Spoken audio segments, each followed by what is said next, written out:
பனி உதிர்த்திடும் மலர்த்துளியே. அத்தியாயம் 6. கீழே வந்த தாரா கமலாமாவுடன் சேர்ந்து அனைவருக்கும் சாப்பாடு பரிமாற அவளை பார்த்த தேவராஜ், மகிழங்கம்மா, அவன் சாப்பிட வரலையா என கேட்க, வருவார் மாமா, நீங்க சாப்பிடுங்க என சொல்லி வைத்தாள் தாரா.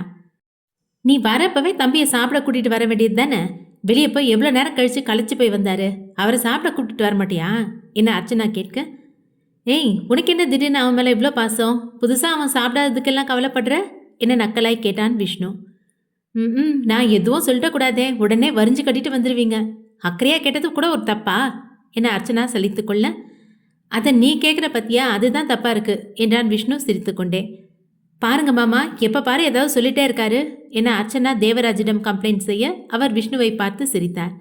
டேய், ஏண்டா கொஞ்சம் அமைதியாக தான் இரேண்டா, அவன் ஏதோ ஒரு அக்கறையில் கேட்குறா, விட அதுக்கு எதுக்கு அவ்வளோ ஓட்டிகிட்ருக்க என தேவராஜ் விஷ்ணுவை கடிந்து கொள்ள அவனை பழிப்பு காட்டினாள் அர்ச்சனா. தாரா எதுவும் பேசாமல் பரிமாறிக்கொண்டிருக்க அதை பார்த்த அர்ச்சனா, உன்னை தானே கேட்டுட்ருக்க, எல்லாரும் சாப்பிட உட்காந்துட்டோம், தம்பி மட்டும்தான் வரல, போய் அவரை வர சொல்லு என்ன சொல்ல நிமிர்ந்து அவளை பார்த்தாள் தாரா. என்ன இவ இப்படி பார்க்குறா, ரொம்ப ஓவரா போகிறோமோ என மனதில் நினைக்க, இதோ அவனே வந்துட்டான், வாடா சீக்கிரமாக வந்து உட்காரு, உன் அண்ணி வேற நீ வரலன்னு ரொம்ப ஃபீல் பண்ணுறா என்றான் விஷ்ணு. சிரித்து கொண்டே வந்து உட்கார்ந்த நந்தன், என்ன அண்ணி அப்படியா, அண்ணா சொல்கிறது உண்மையா என கேட்க, ஆமாம் தம்பி, எல்லாரும் எப்போ ஒன்றா தானே சாப்பிட உட்காருவோம், நீங்கள் மட்டும் இல்லையா, அதான் சொல்லிட்டு இருந்தேன் என்றாள் அர்ச்சனா. ஃபோன் பேசிட்டு இருந்தேன் அண்ணி, பேசிட்டு வரேன்னு தாரா கிட்ட சொல்லிவிட்டேனே, சொல்லலையா என நந்தன் கேட்க, அதை கேட்ட தாரா அதிர்ந்து போய் நிமிர்ந்து பார்த்தாள். சொல்லலையே தம்பி, நான் கூட மேலே போய் தம்பியை கூட்டிகிட்டு வான்னு சொன்னேன், அப்போ கூட சொல்லலை என அர்ச்சனா குற்றம் சாட்ட, ராஜியை தவிர மற்ற அனைவரும் தாராவை பார்க்க அவள் திருத்திருவென முழித்தாள். அவளை பார்த்து சிரித்த நந்தன் நிலைமையை சமாளிக்க அவளை சாப்பாட்டை பரிமாற சொல்ல அனைவரும் சாப்பிடுவதில் கவனம் செலுத்தினர். நீ உட்காந்து சாப்பிடு, டைம் ஆச்சுல என நந்தன் தாராவிடம் சொல்ல, இல்லை பரவாயில்லைங்க, எனக்கு பசிக்கல, நான் அப்புறமா சாப்பிட்டுக்கிறேன் என்றாள் தாரா. மணி என்ன, இன்னும் பசிக்கலன்னு சொல்லிட்டு இருக்க, நேரத்துக்கு சாப்பிடல அப்படின்னா உடம்பு என்னத்துக்காகும், அதான் கமலாமா பரிமாறுறாங்கல்ல, நீ வந்து உட்காருவா என நந்தன் சொல்ல, இனியும் மறுத்தால் நன்றாக இருக்காது என உணர்ந்த தாரா எதுவும் பேசாமல் அவன் பக்கத்தில் காலியாக இருந்த சேரில் அமர கமலாமா அவளுக்கு வேண்டியதை பரிமாறினார். என் மேல இருக்க கோவத்தை சாப்பாட்டில் காட்டாதீங்க, சாப்பிடுங்க என நந்தன் அவளுக்கு மட்டும் கேட்கும் குரலில் சொல்ல தாரா எதுவும் சொல்லாமல் சாப்பிட ஆரம்பித்தாள். அனைவரும் சாப்பிட்டு முடித்து ஹாலில் உட்கார்ந்திருக்க தாரா மட்டும் மாடி ஏற போக அதை பார்த்த நந்தன், தாரா உனக்காக தான் நான் வெயிட் பண்ணிட்டு இருக்கேன், இங்க வா என சொல்ல தாரா எதுவும் புரியாமல் குழப்பத்துடன் நடந்து வந்தாள். ஹாலுக்கு வந்தவள், சொல்லுங்க என்ன சொல்ல நந்தன் வர்ஷாவை பார்த்தான். நந்தன் தன்னை பார்ப்பதை பார்த்த வர்ஷா, என்னாச்சு மாமா என கேட்க, நீதான் சொல்லணும், சொல்லு என நந்தன் சொல்ல அவன் என்ன சொல்கிறான் என தாரா உட்பட யாருக்கும் எதுவும் புரியவில்லை. நான் சொல்லணுமா, என்ன சொல்லணும் மாமா என வர்ஷா புரியாமல் கேட்க, உண்மையா தெரியலையா, இல்லை தெரிஞ்சோ தெரியாத மாதிரி நடிக்கிறியா என கேட்டான் நந்தன்.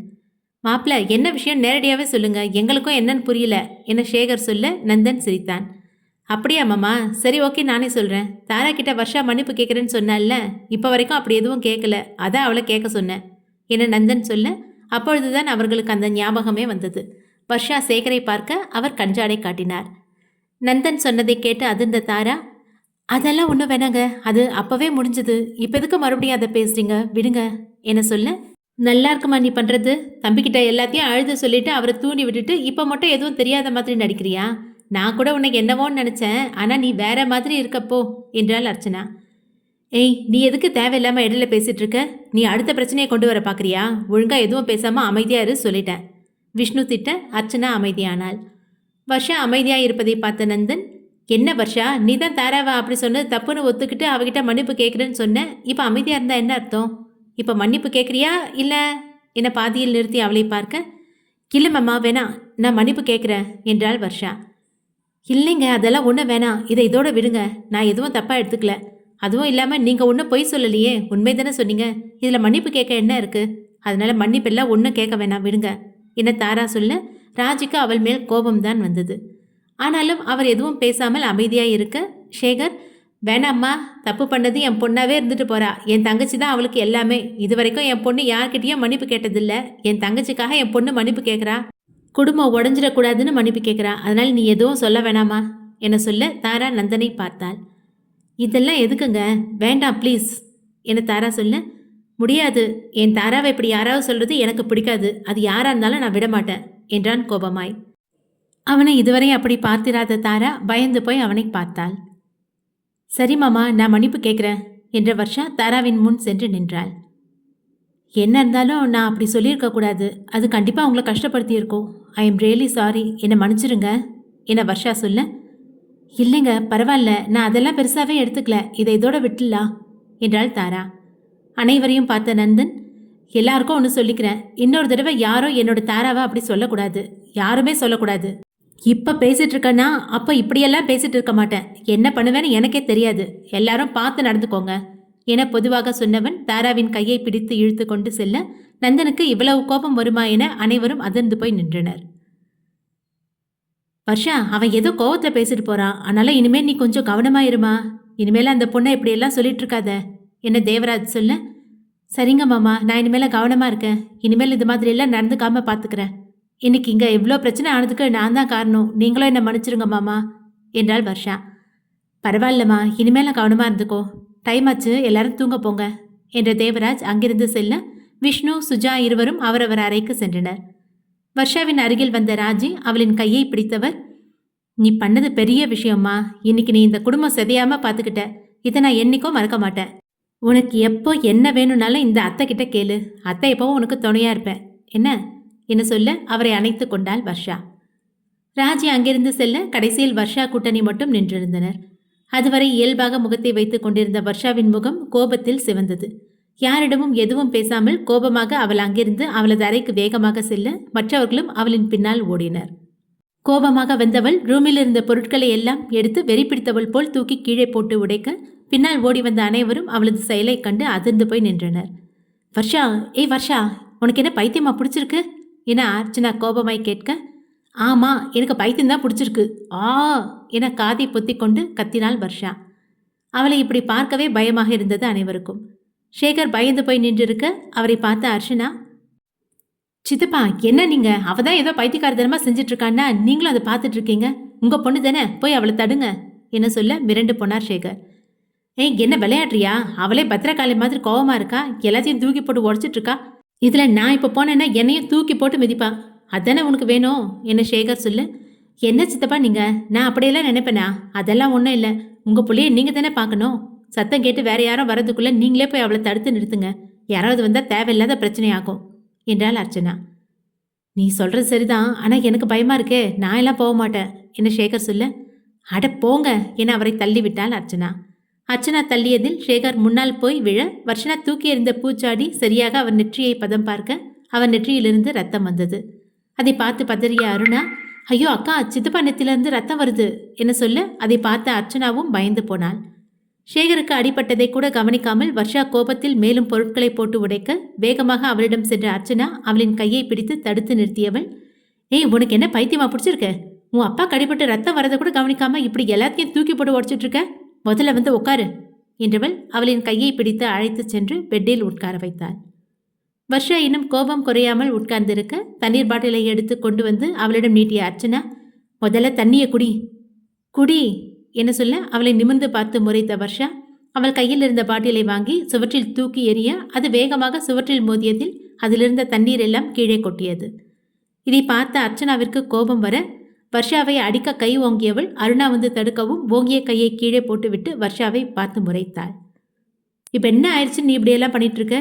நீ இவ்வளோ கோவப்படுற அளவுக்கு இப்போ என்ன குடிமொழிக்கு போயிடுச்சு? கொஞ்சம் அமைதியாக இருடி என்ன அர்ச்சனா கோபமாய் சொல்ல. நீங்கள் சொல்லுவீங்க, உங்களுக்கு என்ன வெக்கத்தை விட்டு அவகிட்ட எல்லார் முன்னாடியும் மன்னிப்பு கேட்டது நான் தானே, உங்களுக்கு எல்லாம் என்ன அவமானப்பட்டது நான் தானே என்றாள் வர்ஷா. சேகர் நெற்றியிலிருந்து ரத்தம் நிற்காமல் வந்து கொண்டே இருக்க அதை பார்த்த அர்ச்சனா, ஏ அருணா, நீ போய் ஃபர்ஸ்ட் எய்ட் பாக்ஸ் எடுத்துட்டு வச்சிக்கிறோம் போ என சொல்ல சரியென தலையசைத்த அருணா வேகமாக ஓடினாள். போன வேகத்தில் திரும்பி வந்தவள் சேகருக்கு அடிப்பட்ட இடத்தில் வழிந்த ரத்தத்தை சுத்தம் செய்து மருந்து போட்டாள். வர்ஷாவை பார்த்த அர்ச்சனா, உன் கோவம் எனக்கு புரியுதுரி, அதுக்கு என்கிட்ட கோவப்பட்டு சண்டை போட்டு என்ன ஆக போகுது சொல்லு. ஒன்று புரிஞ்சுக்கோ, நம்ம கோவத்தை சரியான ஆள்கிட்ட காட்டினாதான் அந்த கோவத்துக்கு மதிப்பு கிடைக்கும். இப்படி தேவையில்லாமல் காட்டினா அதுக்கு மதிப்பு இல்லாமல் போயிடும். உன் கோவத்தை யார்கிட்ட காட்டணுமோ அவங்க கிட்ட காட்டு என்ன சொல்ல வர்ஷா அர்ச்சனாவை திரும்பி பார்த்தாள். நீங்க சொல்றதும் சரிதான்க்கா, என் முழு கோவத்தையும் கொஞ்சம் குறையாம சம்மந்தப்பட்ட அவகிட்ட மட்டும்தான் காட்டணும். இந்த வீட்டில் நான் எப்படி இருந்தேன், என்னை மன்னிப்பு கேட்க வச்சிட்டான்ல, இனிதான் என்னோட சுயரூபத்தை பார்க்க போறா. அவளுக்கு என்ன செய்ய போற பாருங்க. இனி என்கிட்ட இருந்து அவளை நந்தன் மாமா என்ன அந்த கடவுளாலேயும் காப்பாற்ற முடியாது என வர்ஷா கோபமாய் சொல்ல அர்ச்சனா சிரித்தாள். இதுதான் வர்ஷா. இதுக்கு முன்னாடி கிறுக்குத்தனமா செஞ்சிட்டு இருந்த பாரு, அதையெல்லாம் இனிமேல் செய்யாத. இப்படியெல்லாம் செஞ்சுனா உன்னோட கோபம் குறைஞ்சிரும். கோவத்தை குறைக்காம அதை சம்மந்தப்பட்ட ஆள்கிட்ட காட்டணும், புரியுதா என அர்ச்சனா சொல்ல, புரியுதுக்கா, இனி பாருங்க இந்த வர்ஷாவோட ஆட்டத்தை என வன்மத்துடன் சிரிக்க அர்ச்சனாவும் அவளுடன் சேர்ந்து சிரித்தாள். மேலே வேகமாக அறைக்கு வந்த தாரா கோபமாக குறுக்கும் நெடுக்கும் நடந்து கொண்டிருந்தவள் எதிரே வந்த நந்தன் மேல் மோதி தடுமாறி கீழே விழப்போக அவளை இடுப்போடு சேர்த்து தாங்கி பிடித்தான் நந்தன். இதை எதிர்பார்க்காத தாரா விழி விரித்து அவனை பார்க்க அவன் அவளது மருண்ட விழிகளையே பார்த்திருந்தான். அவசர அவசரமாக அவனிடமிருந்து விலகியவள் உடையை சரி செய்து கொண்டு அவனை பார்க்க அவனும் அவளை பார்க்க முடியாமல் தடுமாறினான்.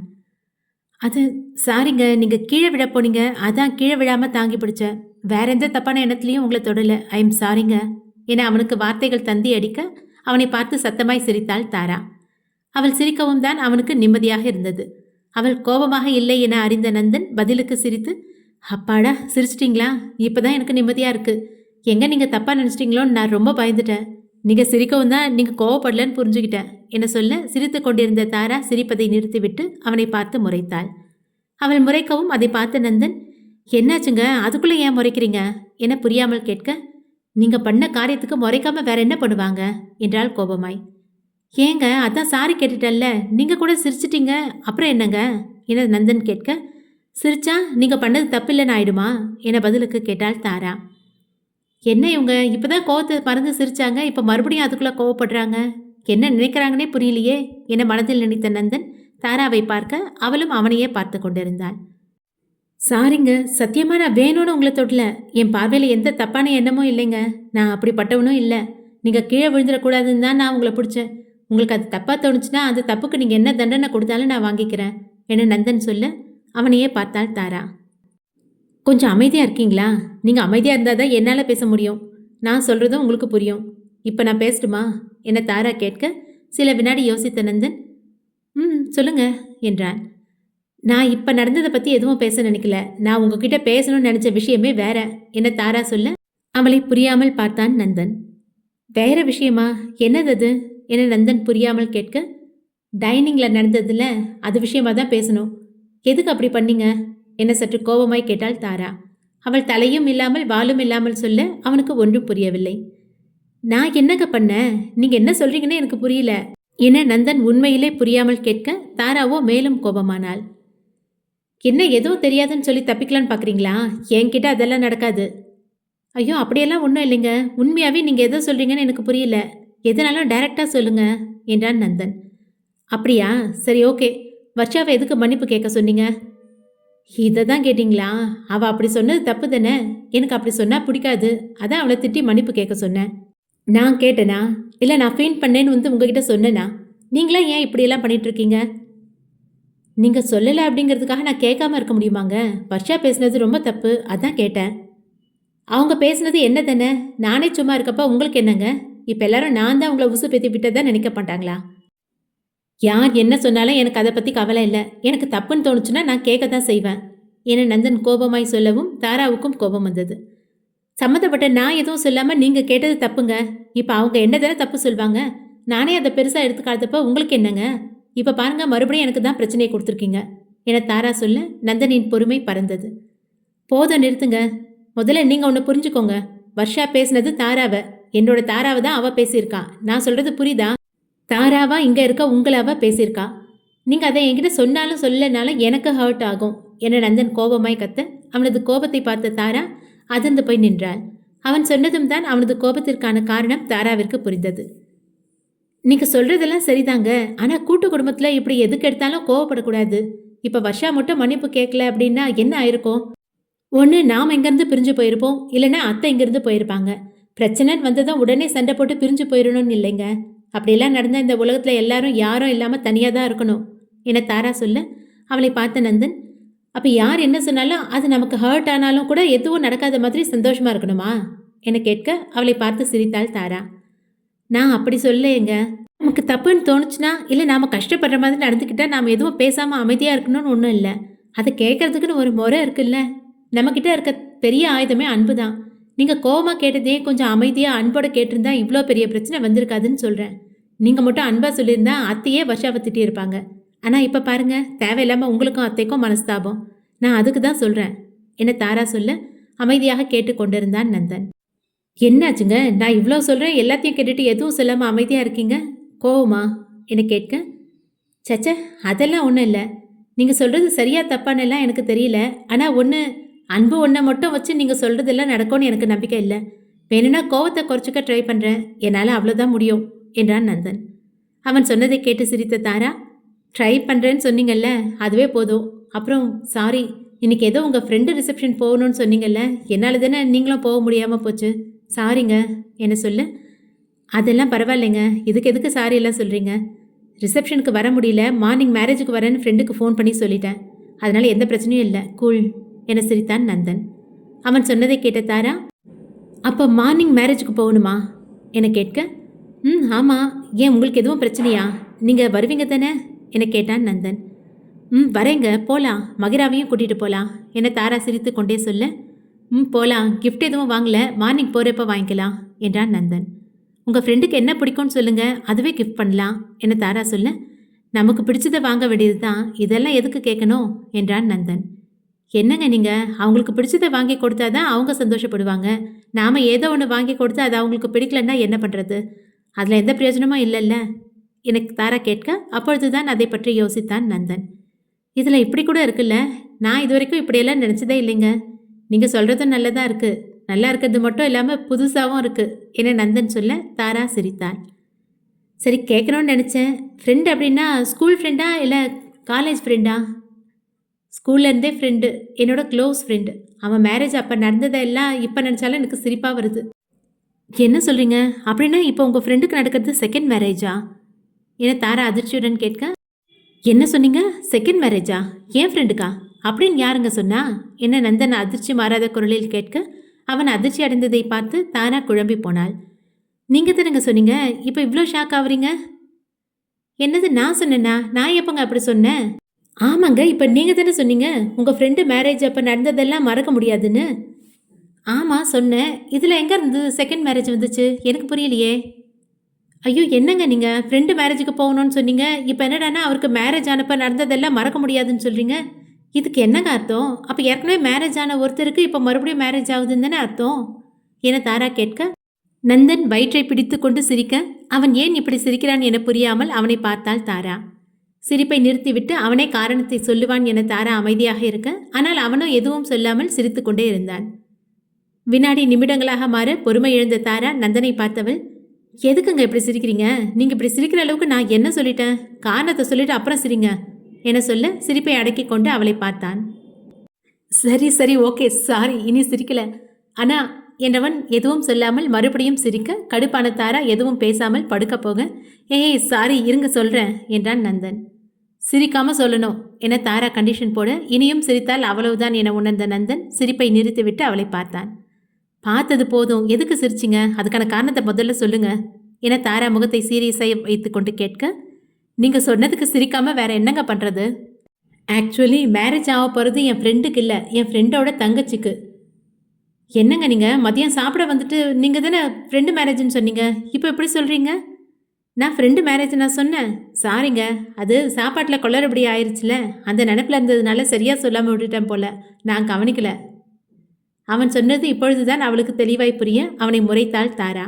அவள் முறைப்பதை பார்த்த நந்தன், என்னாச்சுங்க? அதான் நீங்கள் கேட்டதுக்கு பதில் சொல்லிட்டேனே, அப்புறம் ஏன் என்ன முறைச்சிட்ருக்கீங்க என கேட்க, நீங்கள் தப்பாக சொல்லிட்டு கடைசியில் என்ன கலாய்ச்சி சிரிக்கிறீங்களா என அவனை முறைத்து கொண்டே கேட்க, ஐ எம் சாரிங்க, நான் சரியாக கவனிக்கல, சாரி என சரண்டராக அதற்கு மேல் அவனை வம்பு இழுக்காமல் அவனை பார்த்து சிரித்தாள் தாரா. சரி, ஓகே, நேராச்சு, ரொம்ப டயர்டாக இருக்குது, தூங்கலாமா என நந்தன் கேட்க, என்றாள் தாரா. குட் நைட் என்ற நந்தன் வழக்கம் போல் சோஃபாவில் போய் படுத்துக்கொள்ள, தாரா சென்று மகிரா பக்கத்தில் படுத்துக்கொள்ள, தூக்கத்தில் நெளிந்த மகிரா அவளை அணைத்து கொண்டு தூங்க, தாராவும் அவளை அணைத்தபடி தூங்கினாள். சூரியன் தன் நிலவு காதலியிடமிருந்து பூமி தாயை தேடி வந்த காலை பொழுது. எப்பொழுதும் போல் நேரமாக எழுந்த தாரா எழுந்து சென்று தன்னை சுத்தப்படுத்தி கொண்டு வந்தவள் கீழே செல்லலாம் என நினைத்து கிளம்ப, மகிரா தூக்கத்தில் ஏதோ உளறி கொண்டிருக்க அவள் அருகில் சென்று அமர்ந்தாள் தாரா. மகிரா, மகிரா என தாரா மெல்ல கூப்பிட கண்களை திறந்தாள் மகிரா. கண்களை திறந்தவள் எதிரே இருந்த தாராவை பார்த்ததும் வேகமாக எழுந்து கட்டிக்கொண்டு அழ தாராவிற்கு என்னவென தெரியாமல் பதறிப்போனாள். என்னாச்சுடா, ஏன் அழற? உடம்பு எதுவும் சரியில்லையா? வயிறு வலிக்குதா? என்னடா பண்ணுது என பதட்டத்துடன் சத்தமாய் கேட்க அந்த சத்தத்தில் கண் விழித்தான் நந்தன்.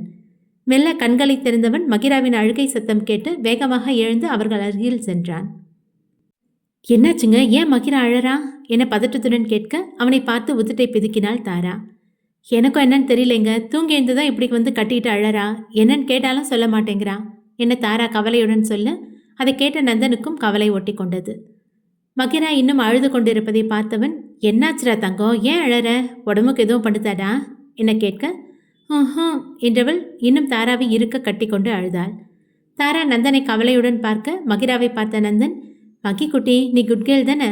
நீ இப்படி என்னன்னு சொல்லாமல் அழறதை பார்த்துட்டு அம்மாவும் அழறாங்க பாரு, அழாமல் என்னன்னு சொல்லுடா என கேட்க, அம்மா என்னை விட்டு எங்கேயும் போகக்கூடாது, எங்கேயும் போகக்கூடாது, நான் விட மாட்டேன் என அவள் அழுது கொண்டே சொல்ல நந்தன் தாராவை பார்க்க அவளும் அவனை பார்த்தாள். மகிராவை அணைத்து கொண்ட தாரா, இல்லடா, அம்மா எங்கேயும் போகல, உன்னை விட்டு அம்மா எங்கேயும் போக மாட்டேன், நீ அழாத என அவள் அழுது கொண்டே சொல்ல நிமிர்ந்து அவளை பார்த்தாள் மகிரா. தாராவின் கண்ணிலிருந்து கண்ணீர் வருவதை பார்த்த மகிரா அவளது கண்ணீரை துடைத்து, அழாதம்மா, நான் அழமாட்டேன், நேற்று மாதிரி என்னை விட்டுட்டு நீங்கள் எங்கேயும் போக மாட்டீங்கள்ல என அழுது கொண்டே கேட்க அப்பொழுதுதான் அவளது அழுகைக்கான காரணம் இருவருக்கும் புரிந்தது. மகிராவின் கண்ணீரை துடைத்து விட்ட தாரா, இனி உன்னை விட்டு அம்மா எங்கேயும் போக மாட்டேன்டா, நீ அழாத என சொல்ல தலையாட்டினாள் மகிரா. ப்ராமிஸ் என மகிரா அவள் பிஞ்சு கையை நீட்ட சிரித்துக்கொண்டே ப்ராமிஸ் என அவள் கையின் மேல் கையை வைத்தாள் தாரா. இனி நீங்கள் எங்கே போனாலும் என்னை கூட்டிகிட்டு போகணும், ஓகே என மகிரா சொல்ல, கண்டிப்பாக, இனிமேல் அம்மா எங்கே போனாலும் உன்னையும் கூட்டிகிட்டு போகிறேன், உன்னை விட்டுட்டு அம்மா எங்கேயும் போக மாட்டேன், ஆனால் ஒரு கண்டிஷன் என தாரா சொல்ல மகிரா அவளை பார்த்தாள்.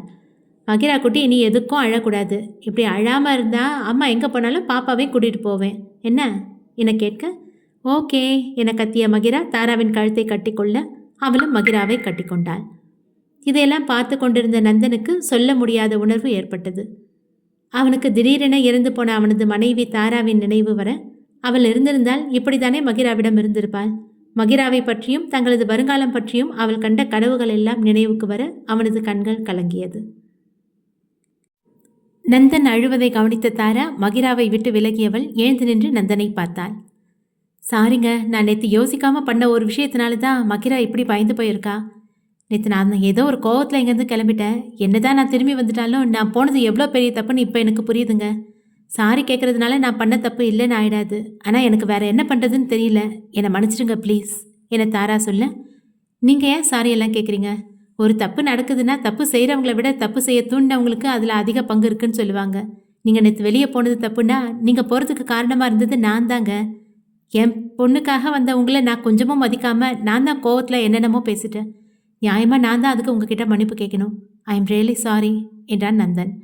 அவன் சொன்னதை கேட்டு பதறிய தாரா, என்னங்க நீங்கள் என்கிட்ட போய் மன்னிப்பெல்லாம் கேட்டுட்ருக்கீங்க, பரவாயில்ல விடுங்க, யார் மேலே தப்பு இருந்தாலும் சரி, இனி ஒரு தடவை அது மாதிரி நடக்காமல் பார்த்துக்கலாம். மகிரா பாவம் ரொம்ப ஏங்கி போயிட்டா, அதான் அவளுக்கு கனவு ஏதோ வந்து பயந்து போய் இப்படியெல்லாம் பண்ணியிருக்கா. இனி இது மாதிரி நடக்காமல் பார்த்துக்கணும். நான் இப்போ சொல்கிறேங்க, இனி என்ன ஆனாலும் இந்த வீட்டில் எனக்கு எவ்வளோ கஷ்டம் வந்தாலும் நீங்களே என்கிட்ட கோவப்பட்டாலும் நான் இந்த வீட்டை விட்டு போக மாட்டேன். மகிராவுக்கான பொறுப்பு என்கிட்ட இருக்கிற வரைக்கும் நீங்களே போக சொன்னாலும் கூட நான் இங்கேருந்து போக மாட்டேன், இது சத்தியம் என சொல்ல இதை எதிர்பார்க்காத நந்தன் சற்றே அதிர்ந்து போய் அவளை பார்த்தான். என்னங்க நீங்கள் எதுக்கு இப்போ சத்தியம்லாம் பண்ணுறீங்க? அதுக்கு இப்போ என்ன அவசியம் என நந்தன் கேட்க, அவசியம் இருக்குங்க, அவசியம் இருக்குது. நேற்று நான் தெரிஞ்சோ இல்லை தெரியாமலோ ஒரு தப்பு பண்ணிட்டேன். அது இனி நடக்காமல் பார்த்துக்க வேண்டியது என்னோட கடமை, அதான் அப்படி செஞ்சேன். ஒருவேளை என்னையும் மீறி நான் இங்கேருந்து போகணும்னு நினச்சா கூட இந்த சத்தியம் என்னை இங்கேருந்து போகாமல் தடுக்கும், அதுக்கு தான் என்னை சத்தியம் செய்வதற்கான காரணத்தை சொன்னாள் தாரா. சரி, இதை விடுங்க, முடிஞ்சது முடிஞ்சதாகவே இருக்கட்டும். அப்புறம் ஒரு விஷயம், நேற்று நடந்ததில் வர்ஷா அம்மா எல்லாம் உங்கள் மேலே கோபமாக இருப்பாங்க.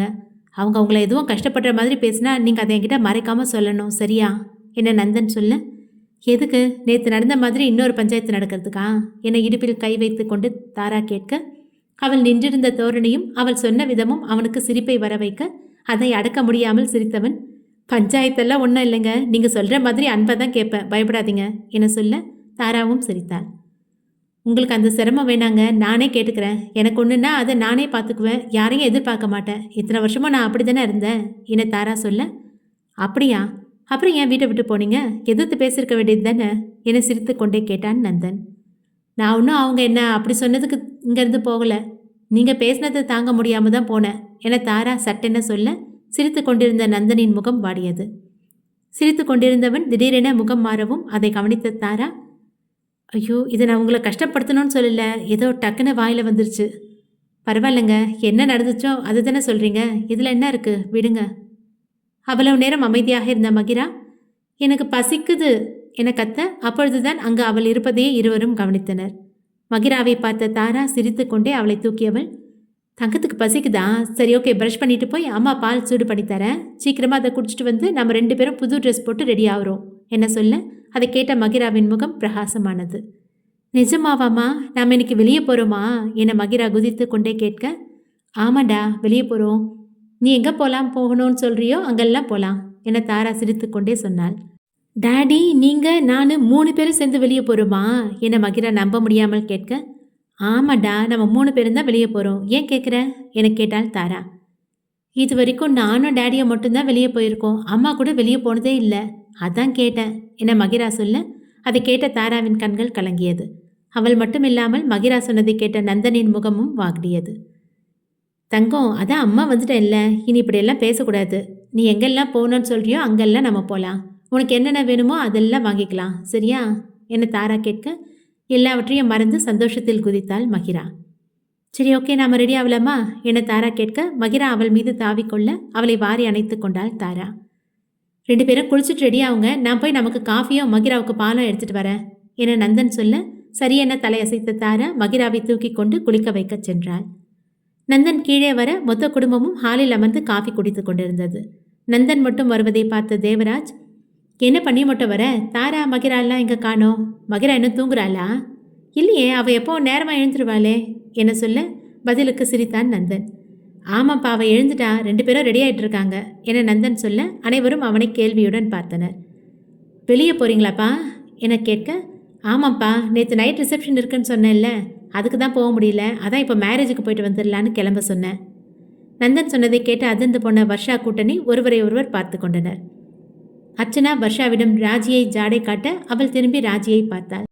தேவராஜ் தான் நந்தனிடம் விசாரித்து கொண்டிருந்தாரே தவிர ராஜி நந்தனை நிமிர்ந்து கூட பார்க்கவில்லை. நேற்று நடந்ததிலிருந்து ராஜி இன்னும் வெளிவரவில்லை என்பது நன்றாக புரிய வர்ஷா அர்ச்சனாவை பார்த்து சிரிக்க அவளும் சிரித்தாள். சரிப்பா, ஆனால் கல்யாண நேரம் முடிஞ்சிருக்குமே என்ன தேவராஜ் கேட்க, ஆமாப்பா அதெல்லாம் இந்நேரம் முடிஞ்சிருக்கும், அதனால் மதியம் வரைக்கும் விருந்து சடங்குன்னு மண்டபத்தில் தானே இருப்பாங்க என்றான் நந்தன். ஓ அப்படியா, ஓகே ஓகே, சரி போய் பார்த்துட்டு வாங்க என தேவராஜ் சொல்ல நந்தன் சரியென தலையசைத்தான். கமலம்மா அனைவருக்கும் காஃபி எடுத்து கொண்டு வர நந்தன் அவரிடம், கமலம்மா தாராவுக்கும் மகிராவுக்கும் மேலே கொண்டு போய் கொடுத்துட்றீங்களா, அவங்க மேலே ரெடி ஆகிட்டு இருக்காங்க என சொல்ல, சரி தம்பி நான் கொண்டு போய் கொடுத்துட்றேன், நீங்கள் எடுத்துக்கோங்க என்றார் சிரித்து கொண்டே. இல்லைம்மா எனக்கும் மேலே கொண்டு போயிருங்க, நான் மேலே வந்து குடிச்சுக்கிறேன் என நந்தன் சொல்ல, சரி தம்பி ஃப்ளாஸ்கில் கொண்டு போய் வச்சிடுறேன், நீங்கள் எடுத்துக்கோங்க என்றவர் அங்கிருந்து சென்றார். ராஜி எதுவும் பேசாமல் அமைதியாக இருப்பதை பார்த்த தேவராஜ், என்ன ராஜி நீ எதுவும் சொல்லாமல் அமைதியாக இருக்க என கேட்க காஃபி குடித்து கொண்டிருந்த ராஜி திரும்பி அவரை பார்த்தார். நான் என்னங்க சொல்கிறது, கமலம்மா காஃபி நல்லா போட்டிருக்காங்கல்ல என ராஜி சொல்ல அதை கேட்ட வர்ஷாவும் அர்ச்சனாவும் சிரிக்க நந்தன் முகம் வாடியது. என்ன ராஜி இது, நான் என்ன கேட்குறேன், நீ என்ன பேசிகிட்டு இருக்க? ஏதோ சொல்லாமல் இருக்கியேன்னு கேட்டீங்க, அதான் காஃபி நல்லா இருக்குன்னு சொன்னேன், இதில் என்னங்க இருக்குது என ராஜி சொல்ல நந்தன் அதற்கு மேல் அங்கிருக்க பிடிக்காமல் தேவராஜ் கூப்பிட மேலே அறைக்கு சென்றான். ராஜியை பார்த்த தேவராஜ், நீ பண்ணுறது உனக்கே சரின்னு தோணுதா, பாரு அவன் எவ்வளோ வருத்தப்பட்டு எழுந்து போகிறான்னு என கடிந்து கொள்ள, உங்களுக்கு அவன் வருத்தப்படுறது தான் தெரியுதுல்ல, நான் மனசளவில் எவ்வளோ நொந்து போயிருக்கேன், எவ்வளோ கஷ்டப்பட்டிருக்கேன்னு உங்களுக்கு தெரியல புரியல அப்படி தானே என்றார் ராஜி ஆதங்கத்துடன். அப்படியெல்லாம் இல்லை ராஜி, நீ இன்னும் நேற்று நடந்ததே நினச்சிட்டு இப்படி பேசிகிட்டு இருக்கியா? அது எப்படிங்க என்னால் மறக்க முடியும்னு நீங்கள் நினைக்கிறீங்க? அவனுக்கு எப்போவும் அவள் தான் முக்கியம், அப்படியே இருந்துட்டு போகட்டும், என்னை எதுவும் கேட்காம இருந்தீங்கன்னா எனக்கு அதுவே போதும் என கோபமாய் சொன்ன ராஜி எழுந்து செல்ல வர்ஷா, அருணா, அர்ச்சனா மூவரும் அவரின் பின்னால் சென்றனர். ராஜி கோபமாய் சொல்லிவிட்டு சென்றதை பார்த்த விஷ்ணு, என்னப்பா இது, அம்மா ஏன் இந்த விஷயத்தில் இவ்வளோ கோபமாக இருக்காங்க என புரியாமல் கேட்க அவனை பார்த்து சிரித்தார் தேவராஜ்.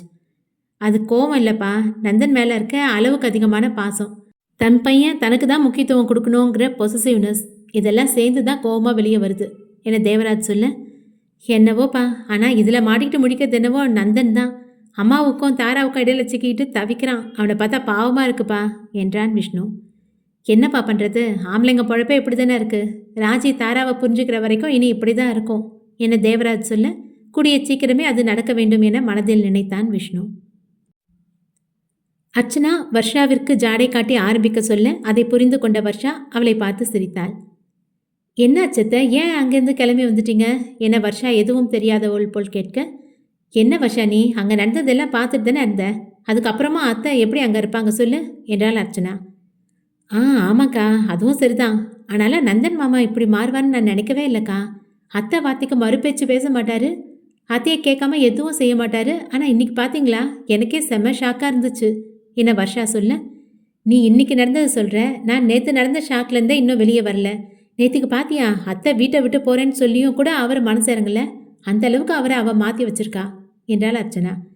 ஏற்கனவே கோபத்தில் இருந்த ராஜியை இருவரும் பேசி அவரது கோபத்தை இன்னும் அதிகப்படுத்த ராஜிக்கு தாராவின் மேல் இருந்த கோபம் அதிகமானது.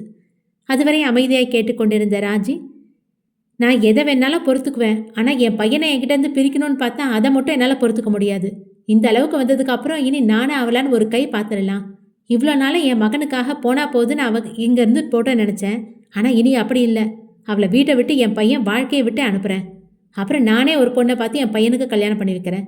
நான் சொன்னதெல்லாம் சீக்கிரமே நடத்தி காட்டுறேன் பார் என கோபமாய் சொல்ல, வர்ஷாவும் அர்ச்சனாவும் ஒருவரை ஒருவர் பார்த்து சிரித்து கொண்டனர். நீங்கள் என்ன பண்ணாலும் நாங்கள் உங்களுக்கு சப்போர்ட்டாக உங்கள் கூடவே இருப்போம் அத்தை. உங்களை மதிக்காதவ எங்களுக்கும் எதிரி தான். நாங்கள் என்ன பண்ணோன்னு மட்டும் சொல்லுங்கள், அதை சரியாக பண்ணுறோம் என அர்ச்சனா சொல்ல, இப்போ எதுவும் வேணாம், இப்போ தான் ஒரு பிரச்சனை முடிஞ்சிருக்கு, அது சரியாகட்டும், அப்புறம் என்ன பண்ணுறதுன்னு நானே சொல்கிறேன் என்றார் ராஜி. ராஜியின் ஃபோன் அடிக்க மூவரும் வெளியே வந்தனர். அர்ச்சனாவும் வர்ஷாவும் ஹைஃபை போட்டுக்கொள்ள அருணா அவர்களை புரியாமல் பார்த்தாள். வர்ஷனா சென்றதும் அர்ச்சனாவிடம், என்ன கனி, மாமாக்கு ஏற்கனவே நாங்கள் 2 பேரும் போட்டி போட்டுட்ருக்கோம், இதில் அத்தை என்னமோ வேற பொண்ணை பார்த்து என் பையனுக்கு கல்யாணம் பண்ணி வைக்கிறேன்னு சொல்கிறாங்க, நீங்கள் 2 பேரும் அதை கேட்டு சந்தோஷப்பட்டுட்ருக்கீங்க என கோபமாய் கேட்டாள் அருணா. அவளை பார்த்த அர்ச்சனா, லூசு, அத்தைக்கு எவ்வளோதான் தாரா மேலே கோபம் இருந்தாலும் இது வரைக்கும் அவளை இங்கேருந்து விரட்டணுன்னோ இல்லை நந்தன் வாழ்க்கையிலேருந்து அவளை விரட்டணுன்னோ நினச்சதில்ல. ஆனால் இப்போ தான் தாராவை இங்கேருந்து விரட்டுறதை பற்றி யோசிச்சுருக்காங்க. இல்லை முடிவே பண்ணியிருக்காங்க. இது எவ்வளோ பெரிய விஷயம். இதுக்கு தான் நாங்கள் சந்தோஷப்பட்டோம். மற்றபடி நீ சொன்னியே இன்னொரு பொண்ணை பார்க்குறது, அதெல்லாம் நாங்கள் இருக்க வரைக்கும் நடக்காது. உனக்கு இன்னொன்று சொல்கிறேன் கேட்டுக்கோ. வர்ஷாவையே நான் இதுக்குள்ளே வரவிட மாட்டேன், நீ கவலைப்படாத என்ன சொல்ல அருணாவின் முகம் இன்னும் குழப்பத்திலேயே இருந்தது. அதை கவனித்த அர்ச்சனா, என்னடி நான் இவ்வளோ சொல்கிறேன், இன்னும் உனக்கு என்ன குழப்பம், எதுவாக இருந்தாலும் கேளு, அப்புறம் அதையே மண்டைக்குள்ளே போட்டு குழம்பிட்டு இருப்ப. இல்லைக்கா, வர்ஷா மாமா விஷயத்தில் எவ்வளோ பிடிவாதமாக இருக்கான்னு நமக்கே தெரியும். நேற்று கூட தாரா கிட்ட மன்னிப்பு கேட்டதுக்கு எவ்வளோ வருத்தப்பட்டான்னு பார்த்தல்ல. அப்படி இருக்கப்ப நான் மாமாவை எப்படிக்கா கல்யாணம் பண்ணிக்க முடியும்? அவள் எப்படி எனக்கு மாமாவை விட்டு கொடுப்பா? எனக்கு அந்த நம்பிக்கையே இல்லை என சோகமாய் சொன்னாள் அருணா. அவள் சொன்னதை கேட்ட அர்ச்சனாவிற்கு கோபம் வர, நீ ஏட்டி எப்படி இருக்க? முதல்ல நந்தன் உனக்கு தான் அப்படின்னு நீ நம்பணும். நீ நம்பினாதான் அது நடக்கும். நீயே இப்படி ஒரு தெளிவு இல்லாமல் இருந்தா எப்படி? நீ எப்படியோ, நான் தெளிவாக இருக்கேன். முதல்ல தாராவை இங்கேருந்து அனுப்பணும். அவள் போனதும் உன்னை எப்படி நந்தன் வாழ்க்கைக்குள்ளே வர வைக்கணும்னு எனக்கு நல்லா தெரியும். அதை வர்ஷா நினச்சாலும் தடுக்க முடியாது. அதனால் நீ தேவையில்லாமல் யோசிச்சு குழப்பிட்டு இருக்காத, புரியுதா என்ன சொல்ல அரைக்குறை மனதாய் தலையசைத்தாள் அருணா. இங்கே பாரு அருணா, என்னால் முடிஞ்சதை நான் செய்வேன். ஆனால் அதுக்காக நீ இப்படியே இருக்கக்கூடாது. உன் வாழ்க்கைக்கு நீ தான் போராடணும். நந்தனை உன்னால் வழிக்கு கொண்டு வர முடியலன்னாலும் மகிராவை உன் வழிக்கு கொண்டு வா. தாரா இங்கேருந்து போனதோ உன்னை தான் அவள் அம்மான்னு நினைக்கணும். நீ தான் அம்மாவா வேணும்னு அவளே சொல்லணும். அதையாவது செய்ய முடியுதான்னு பாரு, மற்றதெல்லாம் நான் பார்த்துக்கிறேன் என்ற அர்ச்சனா அங்கிருந்து செல்ல யோசனையில் ஆழ்ந்தாள் அருணா. நந்தன் மேலே வர இருவரும் குளித்து முடித்திருந்தனர். மகிராவை தயார் செய்து கொண்டிருந்த தாரா, என்னாச்சு, கமலாம்மா அப்பவே வந்து காஃபி கொடுத்துட்டு போனாங்க, நீங்கள் கீழே குடிக்கலான்னு சொன்னாங்களே என கேட்க, அது உங்களுக்கு கம்பெனி கொடுக்கலான்னு தான் மேலேயே கொண்டு வந்து கொடுக்க சொன்னேன் என்றான் நந்தன். ஓ அப்படியா, சரி நீங்கள் வரட்டோன்னு குடிச்சிக்கலான்னு நானும் வெயிட் பண்ணேன். காஃபி ஊற்றுட்டுமா, குடிக்கலாமா என தாரா கேட்க, நீங்கள் இன்னும் ரெடி ஆகலையா என கேட்டான் நந்தன். அவ்வளோதாங்க, ட்ரெஸ் மட்டும் மாற்றினா போதும். மகிராவை முதல்ல ரெடி பண்ணிடலான்னு ரெடி பண்ணேன். நீங்கள் ரெடி ஆகிறதுக்குள்ளே நான் ரெடி ஆகிடுவேன் என தாரா காஃபியை 2 கப்பில் ஊற்றியவள் ஒன்றை அவனிடம் நீட்ட அதை வாங்கி கொண்டான் நந்தன். மகிராவுக்கு ஒரு டம்ளரில் பாலை ஊற்றி அவளிடம் கொடுக்க அதை வாங்கி குடித்தாள் மகிரா. தாராவும் ஒரு கப்பை எடுத்துக்கொண்டு உட்கார யாரும் எதுவும் பேசாமல் குடித்து முடித்தனர். நந்தன் முகத்தை கவனித்த தாரா, என்னாச்சுங்க, கீழே எதுவும் சொன்னாங்களா? உங்கள் முகமே சரியில்லை, ஏதோ யோசனையில் இருக்க மாதிரி இருக்கு. அதெல்லாம் ஒன்றும் இல்லைங்க, ஒர்க் விஷயமாக யோசிச்சுட்டு இருந்தேன். சரி, நான் போய் குளிச்சுட்டு வந்துடுறேன், நீங்கள் ரெடி ஆகிடுங்க, லேட் ஆயிடுச்சு என்ற நந்தன் டவலை எடுத்துக்கொண்டு குளிக்க சென்றான். மகிரா பால் குடித்து முடித்திருக்க, ஓகே தங்கம், நீ கீழே போய் அக்கா கூட விளையாடு, அம்மா ரெடி ஆயிட்டு வந்துடுறேன் என்ன சொல்ல மகிரா கீழே விளையாட ஓடினாள். கபோர்டை திறந்த தாரா நேற்று எடுத்து வைத்த சாரியை எடுத்தவள் கபோர்டை சாத்திவிட்டு அந்த அறையில் உள்ளேயே இருந்த இன்னொரு அறைக்குள் சென்றாள். குளித்துவிட்டு இருந்த நந்தன் அவன் கபோர்டை திறந்தவன் எதை போடலாம் என பார்த்து கொண்டிருந்தவன் நேற்று தாரா எடுத்து வைத்த ட்ரெஸ் கண்ணில் பட அதை எடுத்தான். நேற்று அவங்கள ரொம்பவே ஹர்ட் பண்ணிட்டேன், இப்போ இதை போடுறது தான் சரியா இருக்கும் என மனத்தில் நினைத்தவன் அந்த ட்ரெஸ்ஸை மாற்றிக்கொண்டு கண்ணாடி முன் நின்று சரி பார்த்தான். அலை அலையாய் பறந்த முடியை லோஷன் வைத்து அடக்கியவன் அழகாய் தலைவாரினான். அவன் ரெடியாகி முடித்து திரும்ப கதவை திறந்து கொண்டு வந்தாள் தாரா. பட்டு சேலையை நேர்த்தியாய் கட்டி தலைவாரி தலை நிறைய மல்லிகைப்பூ வைத்துக்கொண்டு தேவதை போல் வந்தவளை பார்த்து இமைக்க மறந்து நின்றிருந்தான் நந்தன். அடுத்த எபிசோட் விரைவில்.